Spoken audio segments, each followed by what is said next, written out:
don't care what you say. I don't care what you tell me, but I know you're full of. What the f are you talking about? Son, you're way out of line. We all have seen how Rick Harrison wandered through the intriguing world of unique treasures and ancient artifacts, yet there are customers who crossed boundaries that were beyond redemption. These pawn shop explosions moved well beyond mere disagreements over price to delusional confrontations.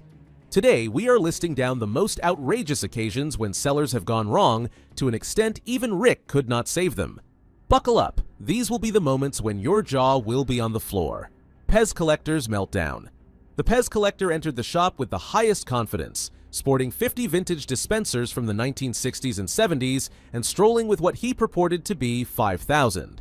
It was not a casual collection, but he had Casper the Friendly Ghost in original packaging worth 400, Mickey Mouse die-cut pieces, and the original Batman. These are very, very collectible, and it's a great hobby. Seems like this is something that kids would be into collecting, man. Come on, man. Busts my balls all day long.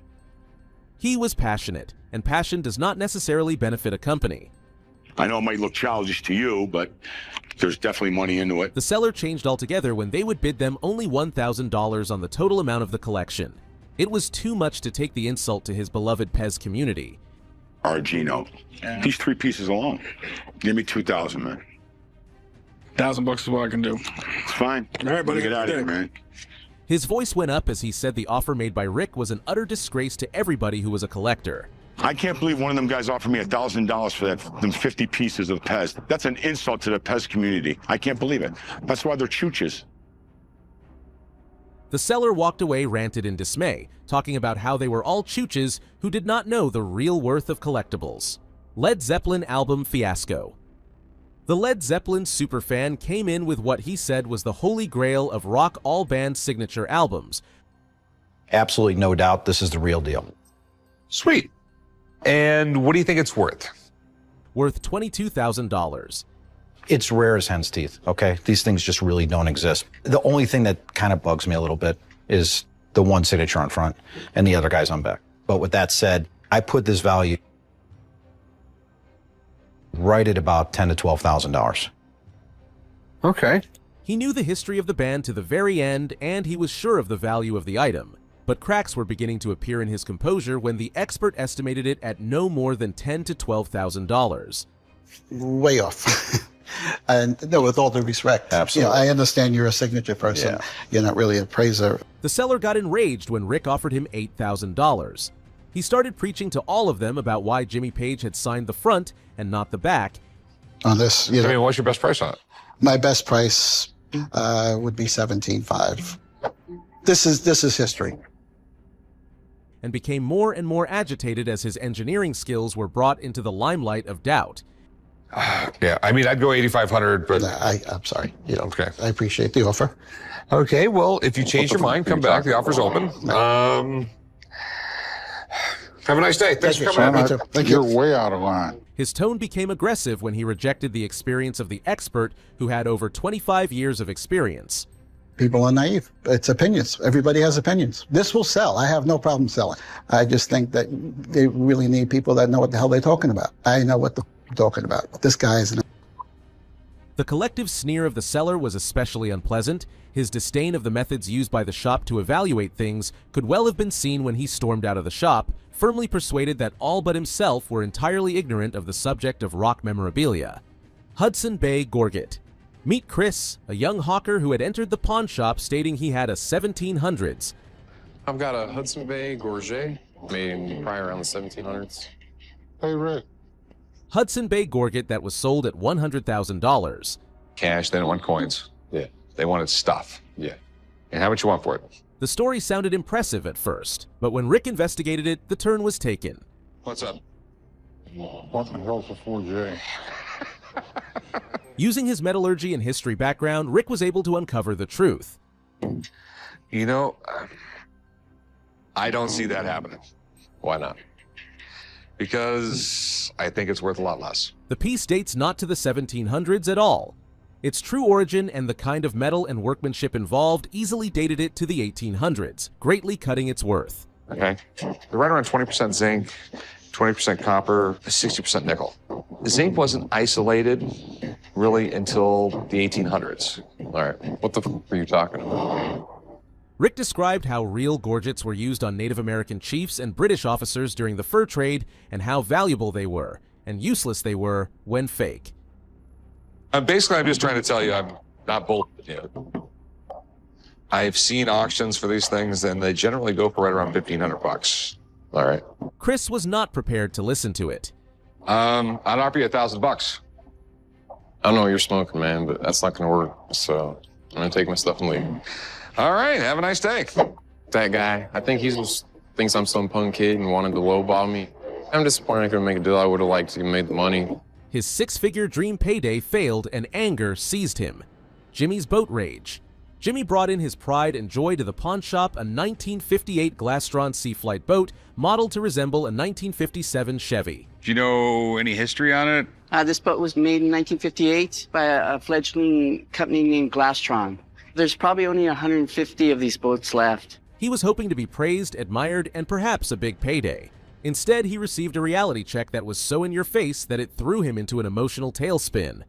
That's neat. It was 1958, and everyone loved the style of the 57 Chevy, so let's come out with a boat that looks like a 57 Chevy. Rick was fast and brutal with his judgment. It is lipstick on a pig. The 5 words they said tore deeper than a knife. What do you want to do with it? I want to sell it. How much did you want for it? 10.5.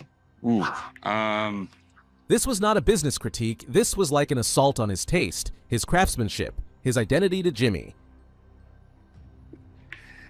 This is my problem with it. It's like lipstick on a pig. I mean, we have a terrible paint job. This was a personal attack when Jimmy interpreted Rick's professional assessment to be a personal attack on him. A bitter departure was followed by a bitter critique of what Rick was supposed to know, but the damage was made. This was not only the moment of rejection, but rather the observation of the dreams of a man breaking down in front of us in the face of the cruel reality of market price versus emotional value. Other times, the dearest things to us are of no value to others. Antique rifles. Mike came with his rotating barrel rifles with hope of validation and big money. Where did you get these? I'm a collector, and I picked these up in a trade from a guy. You can see that the barrels rotate like that. Rather, he received a truthful evaluation of their situation by expert Craig. So you can load 2 shots at once, bang, and then rotate it, take your second shot. And it offered a sarcastic confrontation that would leave your jaw on the floor.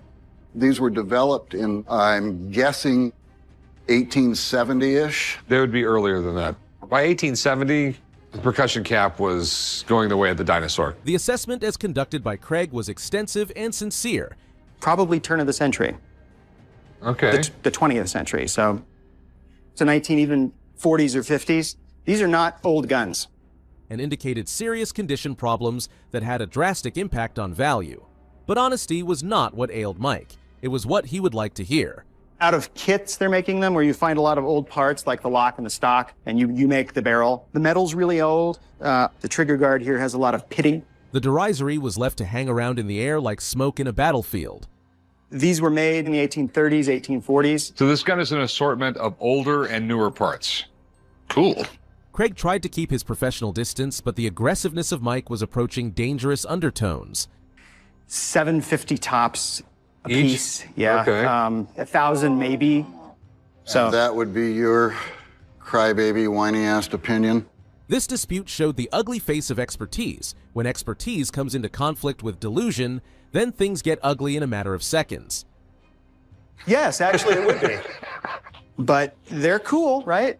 If I come back, it would be interesting to have the same appraisal guy. Sometimes I'd like to smack him, but that's just me. The fact that Mike could not accept reality turned him into a hopeful seller who could become a threat. Mark swaggered into the pawn shop with a so-called $1 million photograph of Abraham Lincoln. So where'd you get this? I bought it from a collector who sold me a collection of 11 photographs that were unidentified. And he was of great faith and astronomically expectant. Painstakingly was able to identify every single one of them and did recognize it to be Abraham and Mary together. What ensued was a lesson. And no documentation, anything like that? Nothing at all. Okay. So, how much do you want for this? A lesson on how pride can be used to conceal self-evident expression. I feel it's 1 in a million, so I'm asking $1 million. Whoa. $1 million. $1 million. Okay. Analysis by expert Maureen soon began to burst the million-dollar dream of Mark. The issue with this guy being Abraham Lincoln, you can see that his nose is a little bit different, his eyes are a little bit different. Her recognition conflict was not mere professional skepticism, And Mary Todd's face is a little wider. but founded on sound evidence and a long career experience. But there are some things about Abraham's face. He had a nose that was crooked, and he definitely has one in this photo as well. But in answering Mark, she showed how far his delusion had gone. That this woman has sort of different eyebrows. I don't want to be difficult here, but I feel I'm an expert. The patronizing was thick. This was a man who was so much confident of his expertise. I look for other things besides just face. I look at the clothes, I look at the background, I check. Yes, so do I. I look at everything. That he overrode the objections of a legitimate expert. And a lot of people come to me saying that they have... They'll be coming to me in 10 years. I'm honest to God. His foresight that he would become an expert. I know, you think this is worth $1 million, and No, you would like it to be worth $1 million, and all I'm saying is it's my opinion. And his slurring remarks on the career of the expert indicated the degree to which pride may bring one out of the sphere of reality. That it's not Abraham Lincoln. Someone's making a mistake. It was not mere denial, but the total abandonment of expertise in favor of wishful thinking. Bronze statue breakdown. Antoine walked into the pawn shop carrying what he believed was an 1888 bronze statue by French sculptor Émile Picot, worth thousands of dollars. If this is a genuine Picot, we're talking thousands of dollars. His sculptures are highly collectible. The Perseus and Pegasus statue looked impressive at first glance, with the right patina and artistic detail. However, Rick's keen eye for authenticity would soon shatter this seller's expensive delusions in the most explosive way possible. The patina looks right. What doesn't look right is there's some pitting right here. When Rick pointed out the telltale signs of a recast, including pitting and casting cracks that occurred during production, not aging, Antoine's world began crumbling. The final blow came when Rick revealed the Made in USA marking beneath the French foundry mark. You see this? Yeah. It says Made in USA below it. This was not made in 1888. Proving it was an American reproduction from the 1950s, not an 1888 original. I don't care what you say. I don't care what you tell me, but I know you're full of... You know, it's all right, Antoine. I got it. Antoine's response was immediate and hostile. That's just what I see. We really appreciate you bringing it in, but it's not for us. That's all I can tell you. His profanity-laced outburst showed a man completely unwilling to accept expert analysis. Even when Rick tried to remain diplomatic, saying they might be wrong, Antoine's anger had already consumed any chance of rational discussion. Caesar coin. Ilya walked into the store with a Julius Caesar coin and a price of $4,400. Well, I have a coin here. It's a portrait coin of Julius Caesar from the month before he got assassinated. Okay. What appeared to be a simple purchase has turned into a philosophical debate of market economy and corporate morality. This coin is really interesting. Yeah, this is cool. Yes, I think I was actually Caesar in a different lifetime. The proposal of $1,000 as calculated by a professional and which was in accordance with the market facts. This is worth in the neighborhood of $1,500. Retail? Retail. Okay. By Rick provoked the impression that undermined the essence of the business of pawn shops. To me, it seems almost ridiculous that somebody would sell it that low, especially when they knew its history. Well, I'm basing it on what I've seen them sell for in auctions in Europe and the United States. This was not an argument over a coin alone, but an argument about how business ought to be conducted, which was radically different on both sides of the coin. That's a legitimate offer, yeah. That's not a legitimate offer. You're just using your position here, trying to buy something for below its market value. Ilya interpreted exploitation in that which Rick interpreted as normal doing of business. Ilya had not yet been ready to hear a lesson of market economics taught by Rick. The way market value is determined is if two people agree on a price. If you don't like my price, you don't have to take it. How about 4,000? No, there's no money to be made. The angry "your loss, my friend goodbye" showed a seller who failed to disengage the emotional component of economic reality. There are moments when the market does not know about your own valuation. Pawn Stars isn't just about deals, it's about human nature colliding with reality. From shocking confrontations to heartbreaking truths, the pawn shop has seen it all. What do you think was the most unforgivable moment? Share your thoughts in the comments, and don't forget to subscribe for more outrageous episodes.